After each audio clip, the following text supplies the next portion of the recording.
You're listening to the Animation Addicts Podcast, episode 352, Freaky Friday. They're so chunky.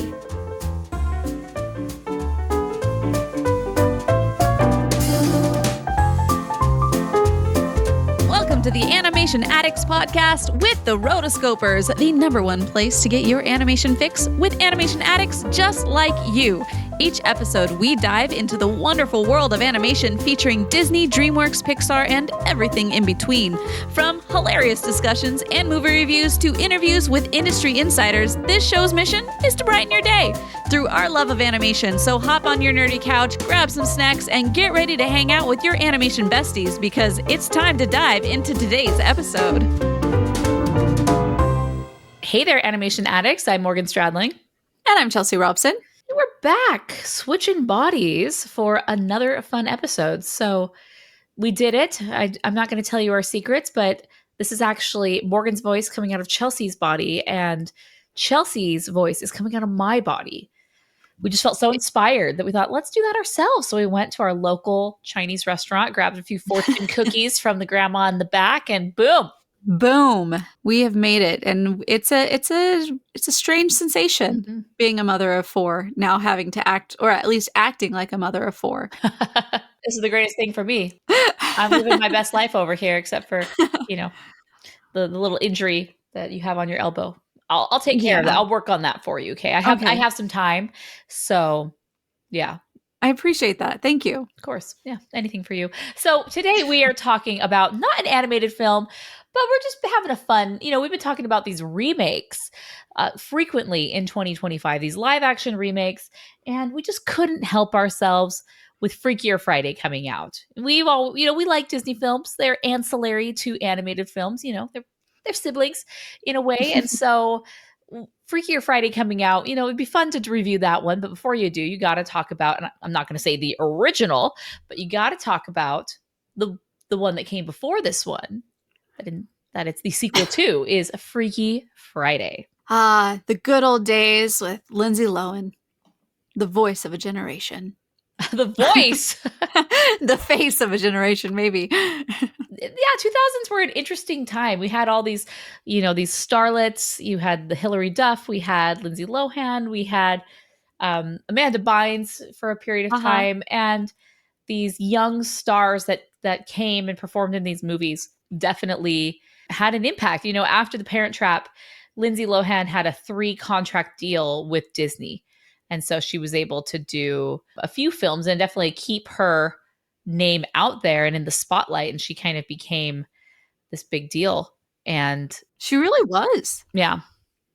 I loved Lindsay Lohan. I thought she was amazing. I loved her red hair. I loved her look. I loved her in Parent Trap. And so when she was doing all these other films, I just thought it was so fun and cool to see her.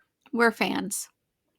All right, so the general information about this film, it came out August 6th, 2003. I was kind of shocked to see that it was an August release, and Freakier Friday also is an August release, so this is must be a good time for films such as this.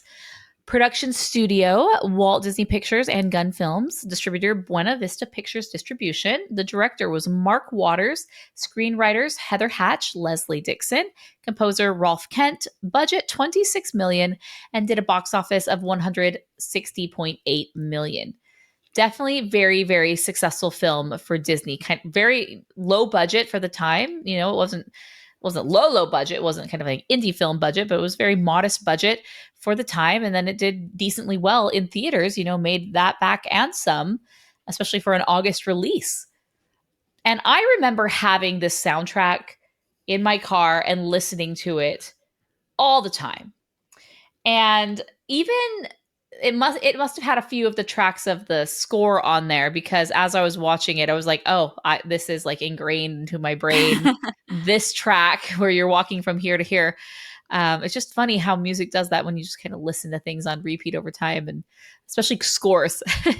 Yeah. But yeah, Lindsay, okay, doing a little tangent time. Lindsay Lohan, her music career was such a confusing thing to me. It felt very forced because Hilary Duff had it, and she was definitely the singer. But was Lindsay Lohan a singer? It's a great question. I mean, in this, she had one song that she sang, and it was serviceable. Um, I will say though that the song itself was, I mean, lyrical gold. It I'm going through this and I felt like it was amazing. So I'm gonna have to share what some of my favorite lyrics of this whole thing are. Was the pinnacle of songwriting, and it says, "You're it, so don't even lie or tell me that you're not the guy, 'cause I've been waiting all my life for someone just like you. You're it. You're the ultimate. You." Ultimate you. Just, Mhm. it was such a time period, like a time capsule for me. Like they were really leaning into the Avril Lavigne styling of this, and as far as like trying to Mhm. give her a genre that she could go into as opposed to more of a poppy, I would say, Yeah. is what they were doing with Hilary Duff. And so they were trying to like position her as the Avril Lavigne group, Disney slash Avril Lavigne stylings versus what Hilary Duff was going for. So yeah, it was. I did see a post at some point in time. I guess Hilary Duff showed up to the red carpet for this just to make Oh, Lindsay yeah. Lohan mad. Mhm. And I was just, I love the pettiness sometimes. And the outfit that she appeared in was just like your typical, it was nothing fancy. It was like a skirt and a t-shirt top, like something I would have worn to church during that time. Like Yes. yeah. Yes. So I'm trying to do some quick research on Lindsay Lohan's music career. The AI overview, which I never trust, I said, was she classically trained as a singer? It says no, she was not classically trained. She has released music and has a musical theater background. Her voice isn't considered, classically trained. So I'm trying to see like her youth. Like, did she, have singing lessons? And if she went to it says she had musical theater background, but Yeah, that's an easy way to throw people in. As far as if you're in Disney, you generally have to do some type of musical theater mhm. classes and things like that. So I'm sure she had those types of classes, but is that something that she ever sincerely wanted to pursue? I really think it was more of a packaging thing of we have you for these three Yeah, for pictures. sure. So we need to merchandise. How can we expand what we did with the movies and give other ways to make money off of you. Yeah, for sure. And she wasn't a bad singer, and for what they needed her to do, like she was able to kind of like carry a tune and make it work. Yeah. And she had her own album, that she was able that had success doing that. And so yeah, I mean, if someone's going to ask you to do it, and I mean, we see people singing all the time that shouldn't be. So, but at this time, it was just I've always found it really odd, her music career and like where it came from, and she was never like Hilary Duff, who had a lot more success, at least with her albums. Mhm. But she did have a few. So Well, and even Hilary Duff has said when she was doing music, she didn't appreciate the pop star life as much as the actor life because as just an actor, mm, people weren't quite as aggressively trying to get to know you or aggressively trying to like be a fan. But it's for some reason, if you're a musical artist, you end up getting more of that type of uh, crazed fan interactions, which I interesting. found very interesting. Well, music will do that to you. It turns you into a rabid animal, I guess. Yeah. One thing I always appreciated about Lindsay Lohan is she had this different look Hmm. from, a lot of the, like, if we're talking about music, like a lot of the pop stars at the time were these blondes. Hilary Duff was a blonde, and she was this natural redhead. And I think that was just such perfect timing, and she was able to really own it. And I don't love when she goes into the blonde, as she's older, she'll, Hmm. for certain times in her career, she'll go blonde. I just feel like it really washes her out when she has this deep red. It suits her so perfectly. Hmm. And I guess we'll talk about it in Freakier Friday where she goes with that. It kind of has a different sort of, she goes more blonde. I don't love it. Uh-huh. But, in this, speaking of the hair, that was one of the first things that I noticed as I was watching this was the Her highlight. highlights. There was a very specific range of probably 1 to 2 years where the chunky highlights were a thing. And there's one scene where she's at school. So she has this, dark red hair, looks great on her.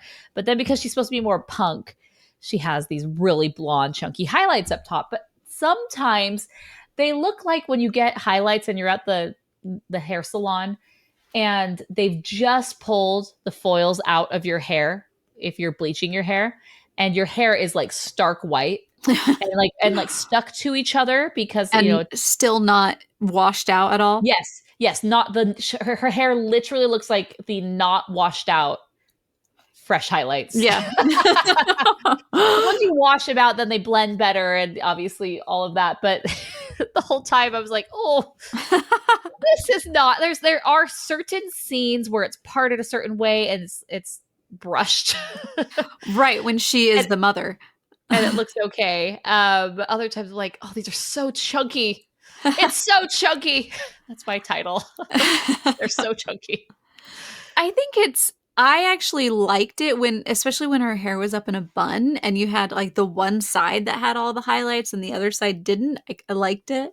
I thought that was stylistically cool. Would I do that? No. The bun for the party is so cool. Yeah. I've always thought that was a really fancy updo because it's like it protrudes back. It has a lot of volume to and it. Up too. And then it has another section, which is the beginnings of the poof. Yes. This is a similar era where you got the poof happening. So yeah, you know me, I love my poof. So we haven't really talked about what this movie's about at all, but what this movie's about, it's a brain swapping movie. It's a body swapping movie where, the daughter, Anna, and her mom have a hard time understanding each other and are, one's a teenager. So she's doing her own thing. She's in this band.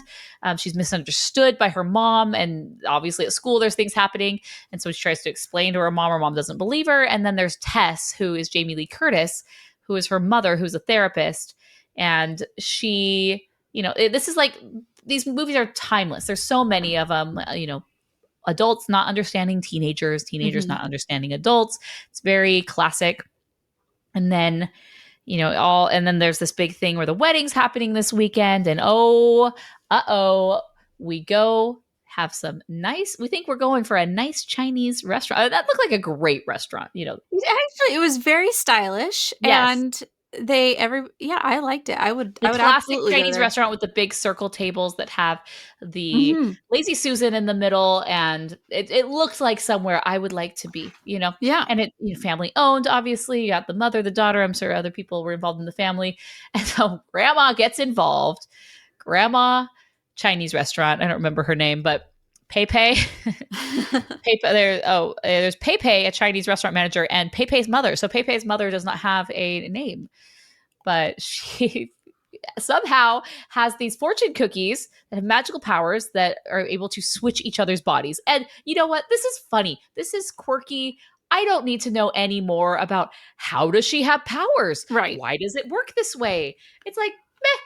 She's Chinese, and it's like it has this mystical ability, and like we're just going to accept it for that. I mean, fortune cookies, man. They're mystical. They tell the fortune, yeah. And off we go. And there's the classic, like, that's not my butt. It's so perky. Things. I like the reveal as they're discovering that they're in each other's bodies, how they're figuring out what's happened here, and then they slam into each other. Like a jolt. Yes. A jolt. It's really silly, and it's just a whole lot of fun. And I must say, I was so impressed with Jamie Lee Curtis in this one and in the next one, which we'll talk about, future episode. But I just thought the two of them were so great together. Yeah. And with this one, they don't really go all in on trying to replicate the other person, like their voice entirely, like, and they do their best, right? But Yeah. they're not going to go crazy over this. This isn't a method actor, basically, where Right, right.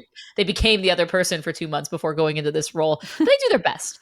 And so I like when they do kind of try to have little mannerisms here and there, or like obviously Tess is much more serious. So when she's in The Daughter, she's just very like, no, like, and Lindsay Lohan, yeah, is a teenager, it says like a lot. And so when Jamie Lee Curtis is talking as the daughter, as her, she just talks more teenagery and silly. And yeah. Mm-hmm.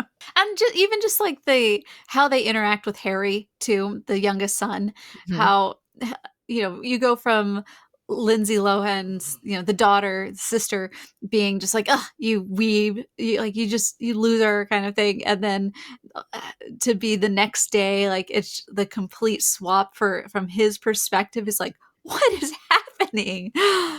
I felt like he was a good little actor. I was like, good job.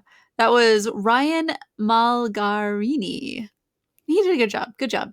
So they go back and they have these different things that they have to do. So if this happened to you, Okay.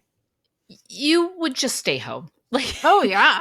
right? Like you wouldn't be going into public. You wouldn't be doing for Calling in sick. yeah, you would just call in sick and figure it out. But they have these kind of key things that happen that need to be done today, Mm-hmm. meaning the day that they've switched their bodies, and therefore their hands are forced. So they have to, one, she has to go do, Anna has to take her honors test, Mm-hmm. and then the mom has some of her clients, I guess. She has her clients, but Doesn't Anna have something else? she also has the rehearsal dinner and Yes, the and the and House the of Blues. yeah, House of Blues. Yeah. So then there's this tension with, hey, we got this big opportunity, House of Blues, to do this Wakaluka Palooza, whatever it ends up being called. Wango Tango is that? I think Yeah. that's what it is. Yeah. And it's a big thing for this band. Okay, tangent. I so miss bands. Just straight up Yes, I do boys too. and girls in their garage starting a band, and just bands in general. Like Maroon 5, The Format, like even I'm just thinking of like really bands that had like one album, Hoobastank. Like there was just so many bands up This and coming. era Like too. this era had a ton, and obviously bands before this were a thing. Right. And you could just like in Arizona, did I mention The Format? Like Arizona had a local band called The Format. And most Arizona people had this record and they would listen to it and they'd perform here. And they kind of got bigger nationally. And then the lead singer ended up becoming part of the lead singer of Fun. Oh, we are fun. Is that Mm-hmm. what it is? One? We are one. I don't see this happening anymore. I feel like the music No. industry has totally changed, and you know my feelings on rap. It is all rap crap now. And where is the garage bands? Well, and also they're all on TikTok. And Mhm. so it's all individuals that are getting things happening. And so they'll it's an individual who does all of they've recorded all of their things prior. And I mean, I am a person I've done all of my stuff as far as like I've hired bands, I've hired performer like musicians to play on my music, to play music for me so that I could sing to. So I'm not opposed to that, but I also just have seen that there's also not a circuit for bands. So in my parents' day, my parents were actually in a band, and their entire lives they were performing. But from the time they got married up until for like 13 years, they traveled around the United States and Canada performing at like hotels and Mhm. different places that they would have bands, and they would hire these bands to come in and be their local talent for this time period so that they would help bring in more customers or change things up. So that they had a circuit for people to make a living off of being a band or being a performer in that way, as opposed to not having that today. I don't see that today. I feel like there would still be a market for it though. Video killed the radio star. I mean, it's just they're like think as the different mediums change, people need to make more money, and hiring a full band is more expensive. You're now paying for more people. No, I'm saying like kids in their garage can become a band. Like Yeah, there are people who don't want to be the solo singer. correct. Yeah. like, hey, it's me and my friends, and we're starting this band, Weezer or whatever. Right. And I don't know, I just find it very bizarre that this isn't like the radio music executive radio. The Right. music executives have really like don't seem to pursue this avenue anymore. It's all the crappy rappers, which Yeah. And well, and I don't really consider musicians in as far as musical talent and being classically trained. And I know most bands aren't classically trained, but at least like they're sitting there playing an instrument. right. And that's the other thing is like I'm listening to the music here and hearing real instruments, real guitars, real Mhm, things. mhm, And that was, I watched this last night with my cousin and her nieces were in town visiting. And so they had never seen it. They were 21 and 23 and they mhm, were just like, oh, I've never seen this before. So it was fun to kind of to show them one of this movie. And that was something that was said too, is they said that like, why don't we have music like musicians like guitar mhm, players mhm, nowadays, like you don't really have it. And a lot of it is because with technology you don't need it, and so they are in less demand, they're not going to get as many jobs, and overall the idea of practice to get the muscle memory to become proficient for live play is not as prevalent just in general. It's just a cop out. Okay. Oh, no, it is. I'm not saying it's right or I am all about people over AI and machines. yeah, I I am think as not a person, you develop and grow so much by learning an instrument, no matter what it is, or learning music and playing music and struggling through it. But, anyways, not to be a Debbie Downer. That's not the purpose of this. We're talking about Freaky Friday. Sorry. So, yeah, she's in a band, and it's really big, really important for her. And the mom doesn't get it, No. which and they've really had this rift where she just cannot understand her type of music or what she does. She doesn't respect it. She lets them play in the garage, but Mhm. then loves to shut off the power when the time is up. See, they were like, "Oh man," it was like, "Oh, this has happened many times before." It wasn't like, "What happened?" Yeah. Oh yeah, okay, mom, Ugh, mom came home. yeah. I really liked the tension that is set up with this, where it's leading up to these two events happening at the same time, and how and then they're not on top of that, they're in different bodies. Yeah. So how is this going to resolve? Like they're wanting Anna to play in the band, but the Anna is the mom and the mom can't play. So it just lots of great setup and tension and stakes that happen, all leading to that big moment at the end. Can I also just say I think that Jamie Lee Curtis actually learned guitar for this? Good for her. Because I'm watching her, I'm like, no, she's at least doing all the motions. Like, probably Hmm. somebody else recorded the thing, but she's learned it well enough to know where to put your hand and all, Yeah, yeah, and how to move your fingers. So, good for you. yeah.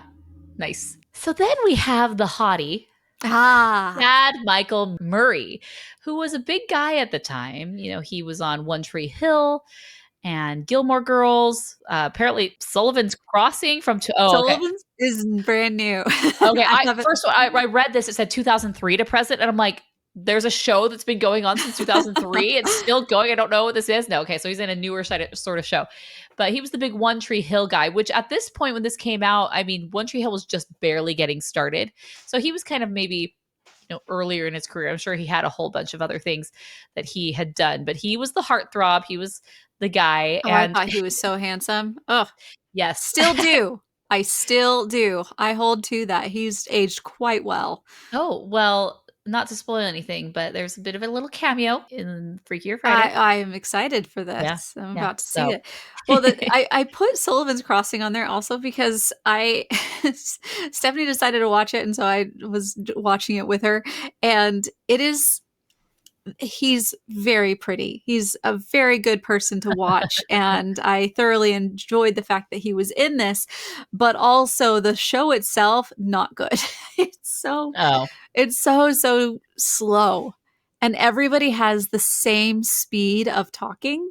And the story itself doesn't really move until the last 15 minutes of the last episode. Mhm. And it kind of meanders a lot. So anyway, the show is not that great. But if you just want to have something on in the background while you're doing something else and be able to look up and see him every once in a while, it's perfect for that. So just putting it out there. Okay. Perfect. Then we have a bit of a problem because Anna is really into him, and then the very beginning, while she's still Anna, she's introduced to him, which is great. So they're able to start this relationship, but then very quickly, next time they meet, it's Tess, it's the mom, and the mom has a totally different vibe, Yeah. and he is not just solely attracted to her as a person. Her looks, but yeah.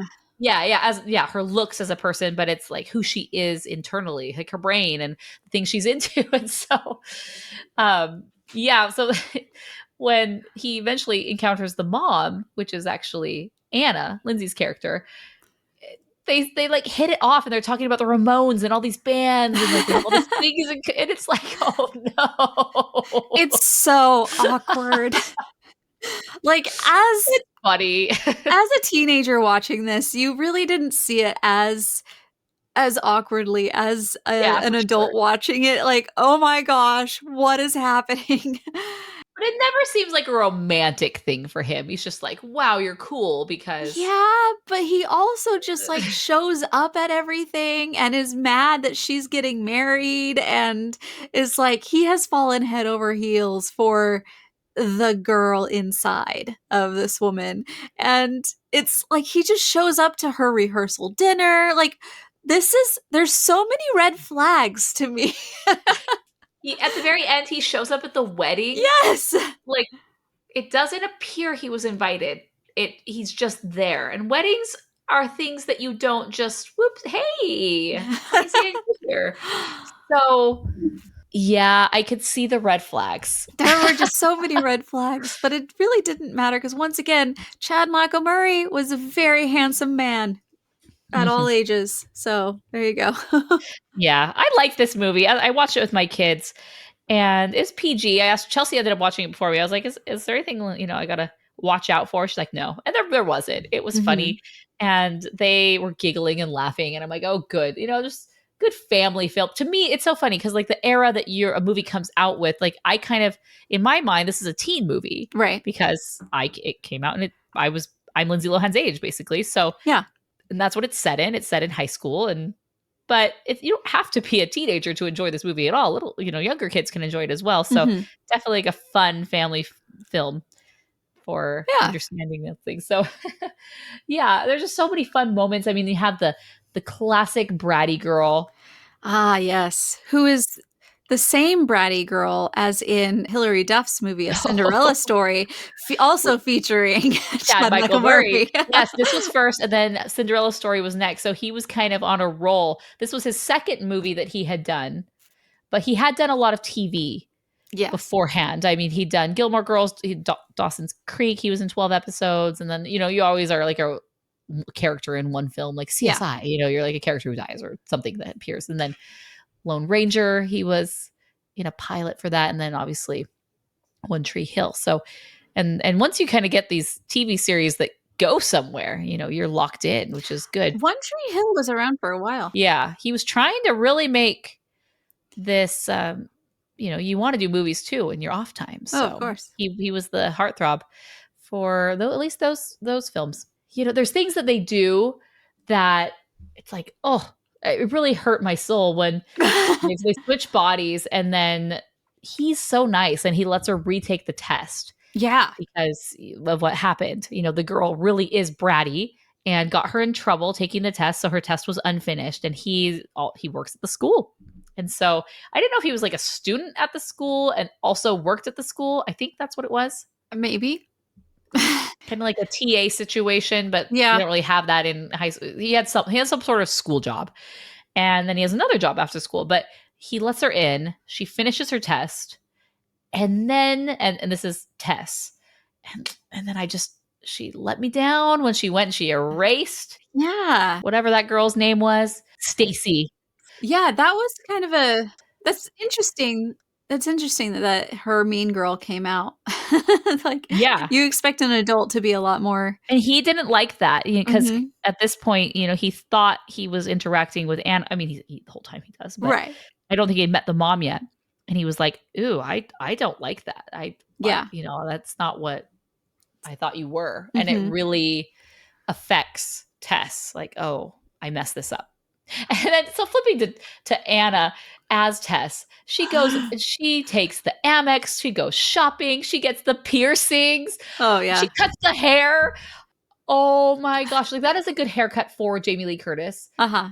She has like great bone structure and everything, but oh, why would you do that before the wedding, the day before? Yeah, yeah. I texted Chelsea, I was like, no, I just forgotten that the haircut was part of this. Well, what was funny is my at that time, that like that era, my mom had that exact same haircut too. Uh-huh. So it was like, it's not that bad for me. But yeah, it was kind of out of nowhere to if you were to have to get your body back the next day in a whole new wardrobe and haircut and everything, I'd be kind of upset as well. I'd be like, excuse you. I think it's just so funny. She wanted to get the piercing. The mom said, no, no, no. She got a secret piercing anyway, but it was one that you could hide. Yeah. She really wanted this one in the upper ear and just straight up goes and does it. Like, doesn't care. No impulse control. Well, and then the eating the French fry thing, it's like, mom. They did a good job. I liked He's it. like, oh, I haven't had these in 8 years. Oh, good times. It was good. So I've really enjoyed watching this. I mean, have you seen the original Freaky Friday? Yes, but only once, and it was a long time ago to the extent that I don't really remember. Okay, Rachel Wagner, who's our friend who's been on the podcast, she has her own show. She was doing an episode. I see her clips that she posts of like upcoming episodes or new episodes that are live. And I believe she said there are 5 of these because so many of these are like Disney Channel ones. Yeah, there was a Disney Channel one that popped up after I watched this one. I was like, I feel offended that you would. There's the original Jodie Foster one from 1976, and I need to go and watch that. It's just been on the list. Then there's one called Summer Switch from 1984. One called A Billion for Boris, also from 1984. But if we're talking strictly Freaky Fridays, there's 5 of them. Include, if you're going to lump Freakier Friday into that. So the other Freaky Friday was 1995, and then again in 2003, they remade Freaky Friday in 2018. And it was a Disney Channel original movie. It's really funny that they would be like, we've done this lots of times, but a Disney Channel original, I don't know about how original I would say that would be. But so, yeah, that one's interesting. Like why I was interested you'd want to go back to this. Maybe I'll just listen to her episode of her breaking this down and then go and see if I should watch it. But then there's, of course, Freakier Friday, which is the sequel to the 2003 Freaky Friday. So technically 5 Freaky Fridays proper with the name Freaky or Freakier in their title. And then there's 2 from the 80s. So 7. This is quite a franchise. They just keep going back to it. You can't give it up. There you go. So I'm excited to see Freakier Friday. I mean, I've seen Freakier Friday. The kids came home and they said, Mom, we want to have a movie night. And I'd already planned to see Freakier Friday with my sister that night after the kids went to bed. I was like, I have the perfect movie for us because I hadn't seen Freaky Friday yet and I wanted to see it beforehand, but it didn't necessarily matter. Right. So then, yeah. So we had our movie night. We watched Freaky Friday and then I went straight to the theater and watched Freakier Friday. And it was good to watch this first, obviously, just to remind you of different things that have happened. And I do have lots of thoughts on Freakier Friday. All right. I haven't seen it yet, so I really try not to spoil things. I just there's one little cameo. So yeah, you go see it. I was hoping there was more than just a cameo. Well, I don't want to say anything more. Okay. I don't want to spoil anything more. So that's all I'm going to say. But okay, so any other last parts of this that you loved or quotes or funny moments, things you wanted to talk about? No, I think just the whole thing was just really, it has a very nostalgic place in my heart. So I'm happy. There's a lot of things that I would say in my thoughts going into Freakier Friday, but I will save those for that. Yeah. I know there were so many things where I was like, I want to talk about this, but it's not the right time. Yes, we will save those for the next time. And if I come up with something that I wanted to share from this one, then. So obviously next time, Freakier Friday is a must listen episode. So join us again. What would you rate it? 4 stars. 4 stars. Yeah. All right. Yeah. This was a lot of fun. As I was watching, I was like, oh, they just made movies that were fun. I mean, this is nearly 22, 25 years ago, if you're around. They just made a movie and they did it. I like that I wasn't sitting here having to like analyze, like, well, how does this magic happen? I don't care. It just is. They switch bodies. Yeah. And we're moving on and it's funny. And it was just like, this is such an era. Yeah. The punk, and she's not emo per se, but like she definitely fit in with teenagers from this era. Yeah. And angry teenager music. I love her. She's so beautiful. She's so pretty. I think she's a great actress and she's able to hold her own, with someone as accomplished as Jamie Lee Curtis. And so we'll see how that compares in the next one, that we've had a bit more time. Here we go. With this. But I will give it 4 stars. I hadn't watched it, honestly. It's probably since high school. And I just this was a lot of fun. Mm-hmm. I really, really enjoyed myself. I liked showing this to my kids and family and good times. It says both Lohan and Curtis were nominated for Golden Globe Best Actress in a Motion Picture, Musical, or Comedy. So both of them actually ended up being nominated for that. Let's scroll down to see what they won. I don't think either of them won the Golden Globe for that one. No. It'd be hard to not nominate both. Right. They did, but they both did a great job. All right. That's all that we have today. Until next time, we are the Rotoscopers.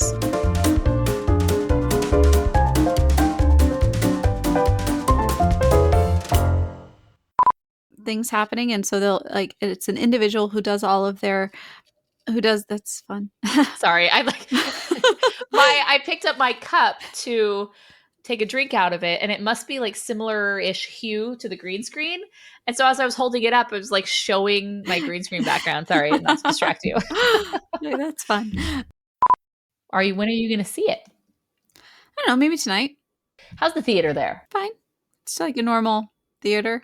My sister and I went to an old Alamo Draft House. Oh, nice. But Alamo Draft House went out of business during 2020. So now it's been taken over by like a very small company called Majestic. And they have 3 theaters here in the Valley, which are the 3 Alamos, basically. Mm-hmm. And so I like it, but I don't. So it's the style where they deliver the food to you. It's more of like an experience. Like it's more of like dinner in a movie. Mm-hmm. And even if you go and I'm like, I'm not going to order anything. Like you feel so tempted. Oh yeah. Like, I get a Pizookie. Well, and annoying. They won't let you bring water bottles in. They don't think they want people bringing their own drinks in, which is kind of dumb. But they will deliver you free water. So, of course I sign up I do the call button, or I put in my order for my free water. It's a nice big water cup, which is great. Nice. But like I drink tons of water. So it's like, can I get another refill? In the middle of a movie. They used to have unlimited popcorn. So you buy the popcorn and you could refill it as many times as you want, which was cool. But I don't know if people were just like sharing it with the whole family sort of thing. And so now it's like 1 bowl is all you get. That makes sense. Yeah. Yeah. My sister got some fries for some reason. I was like kind of full, but then she got these fries, and then the fries ended up being kind of spicy. They had some sort of pepper or something on them. And so she didn't end up loving them, but I ended up eating them, and it was like, these are like fries at the movie. Yes. Why not? Nice. So, and when I've taken my kids, we've gotten like a Pizookie. You can get like a pizza, hamburger. Like I like the idea of it, but I'm such a cheapo that I'm like, you're paying this upcharge, and then like you got a tip. Yes. It's like it's not like a real restaurant. The food's ready at the kitchen, you bring it to me, which I guess is kind of like it's a normal restaurant. It's a restaurant. I don't know. It's just like kind of annoying. I feel like I'm a cheapo. Let's just put it that way.